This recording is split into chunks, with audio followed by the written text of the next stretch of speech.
মা কানা মুহাম্মাদুন আবা আহাদিন মির রিজালিন ওয়ালা মির রিজালিকুম ওয়ালাকিন রাসূলুল্লাহি ওয়া খাতামান নাবিয়্যিন। এই আয়াতের মধ্যে লিখছেন আল্লাহ তাআলা আল্লাহ রাসূলকে সর্বশ্রেষ্ঠ নবী বানিয়ে সর্বশেষ বানালেন। কেন শ্রেষ্ঠ বানিয়েছেন? শেষ বানিয়েছেন। আমাদেরকে শ্রেষ্ঠ উম্মত বানিয়েছেন, শেষ উম্মত বানিয়েছেন। এটা এজন্য আমাদের রাসূলের শ্রেষ্ঠত্বের খাতিরে আল্লাহ তাআলা আমাদেরকে শ্রেষ্ঠ বানিয়েছেন।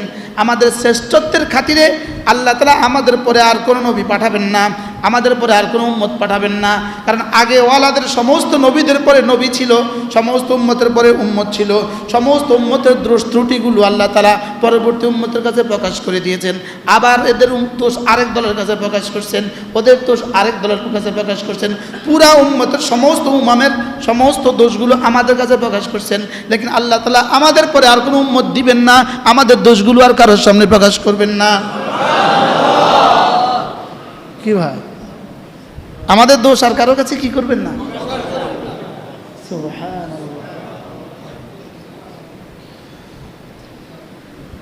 যেন আল্লাহ রাসূলকে বলেন, হাবিব আপনার খাতিরে আপনার উম্মতের দোষও প্রকাশ করতাম না। এবার হাদিস, এই উম্মতের আমলনামা আল্লাহ তাআলা পর্দার পেছনে হিসাব করবেন। পর্দার পেছনে পর্দার আলে উম্মতের আমলনামা হিসাব লাগাবেন, উম্মতের আমলনামা পর্দার আলে হিসাব লাগাবেন, যেন হাসরের ময়দানেও কেউ আমাদের গুনাহ না দেখে। সুবহানাল্লাহ। কি হয়, কোন প্রসঙ্গ ছিল? কোন প্রসঙ্গ ছিল?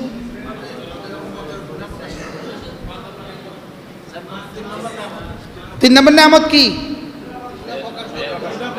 গুনাহ কি করেন না? গুনাহ কি করেন না? গুনাহ প্রকাশ করেন না আল্লাহ। 4 নম্বর নিয়ামত হলো আল্লাহ তাআলা গুনাহের আযাব সঙ্গে সঙ্গে দেন না। গুনাহের আযাব সঙ্গে সঙ্গে কি করেন না।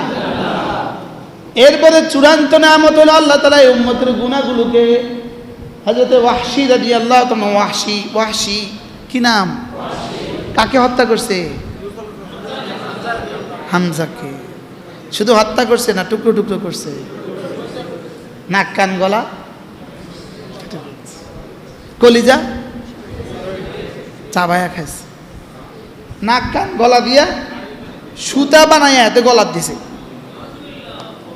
সুতাতে মালা বানাইয়া কি দিছে? 12 টুকরা করছে হযরত ওয়াহশী হামজাকে রাদিয়াল্লাহু। আব্দুল কাইয়ুম সাহেব, একটা আজীব ঘটনা আছে যেটা আমরা অনেকেই জানি না। প্রতি রাতে গভীর রজনীতে হযরত ওয়াহশীর, হযরতে হামজার কবর থেকে এই পরিমাণ সুগন্ধি বের হয়, এটা পৃথিবীর সমস্ত সুগন্ধি থেকে প্রতি রাতে বের হয়, প্রতি রাতে বের হয়। এই ভোর রাতের দিকে প্রতি রাতে বের হয়।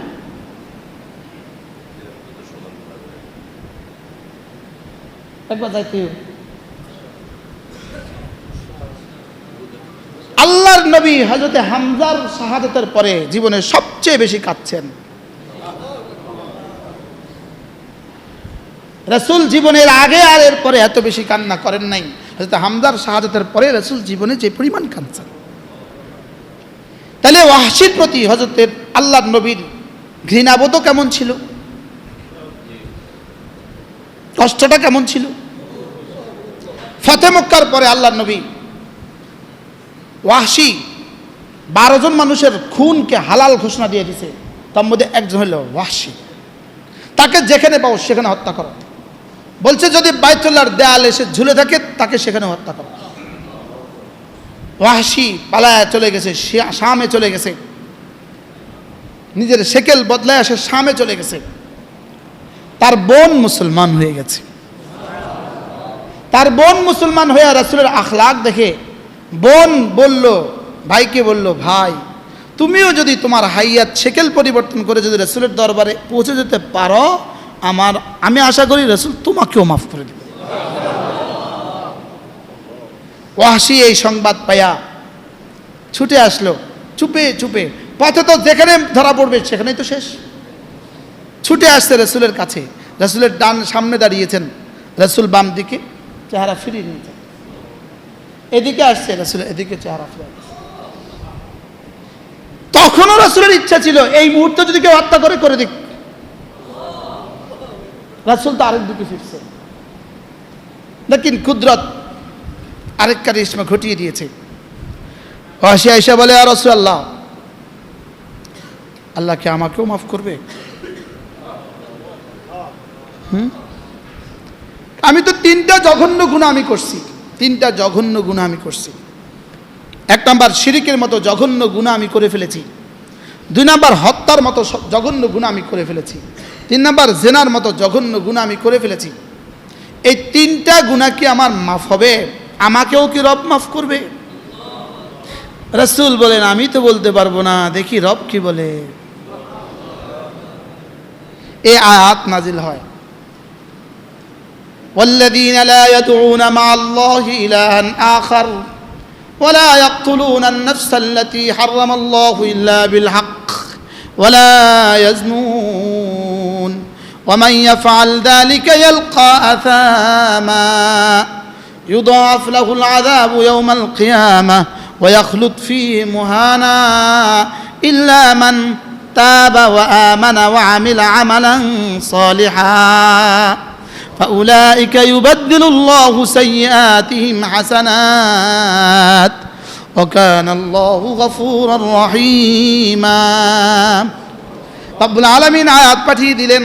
আল্লাহ তাআলা বললেন, রাসূল ওয়াহশীকে শুনিয়ে দেন যে 3টা কাজ করবে, হত্যা করবে। 1 নম্বরে শিরিক করবে, 2 নম্বরে কতল করবে, হত্যা করবে, 3 নম্বরে জিনা করবে। ওরে শুনিয়ে দেন, ওরে শুনিয়ে দেন, এটা বড় জঘন্য অপরাধ, এটা বড় জঘন্য অপরাধ। এই অপরাধের শাস্তি আমি কি দিব জানেন? ইউদাআফ লাহুল আযাবু ইয়াউমাল কিয়ামা, তার আযাব শুধু কিয়ামতের ময়দানে দ্বিগুণ হবে, ডবল হবে, ডবল হবে।